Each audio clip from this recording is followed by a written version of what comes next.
मैं अपने supreme court को ये एहसास दिलवाना चाहता हूँ, एतमाद दिलाना चाहता हूँ कि जिस तरह के अटैक किए जा रहे हैं, जिस तरह की कॉन्स्टिट्यूशन की वायलेशन की जा रही है, ये श्रीखान नवाज शरीफ माफिया, मैं सुप्रीम कोर्ट को फिर से एतमाद दिलवाता हूँ कि हम आपके साथ खड़े हैं। कौम आपके साथ है। कौम तंग आई हुई है इन लोगों से, जो कि एक कानून है गरीब के लिए आज तक और एक है ताकतवर के लिए। गरीब बेचारे को इंसाफ नहीं मिलता और ताकतवर को इस मुल्क में आज तक ये होता है कि जो मर्जी करे कुछ ना किसी तरह उसको एनआरओ मिल जाता है।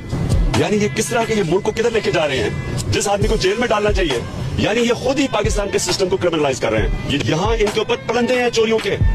30,000 करोड़ रुपए की इन्होंने बताने के बाहर पैसा कैसे गया, अभी तक एक कतरी खत फ्रॉड के अलावा इन्होंने कुछ बताया नहीं है। बच्चे झूठ बोल रहे हैं। सारी कौम ने मरियम नवाज को सुना टीवी पे, सारी कौम को रटा गया है कि ना मेरी ना मेरे खानदान की, बाहर तो छोड़े पाकिस्तान की प्रॉपर्टी नहीं है। और अब पता चला है कि 300 अरब रुपए की बैंक अकाउंट और प्रॉपर्टी बाहर थी। तो झूठ कौन बोल रहा है वो मुझे बताने की जरूरत नहीं है।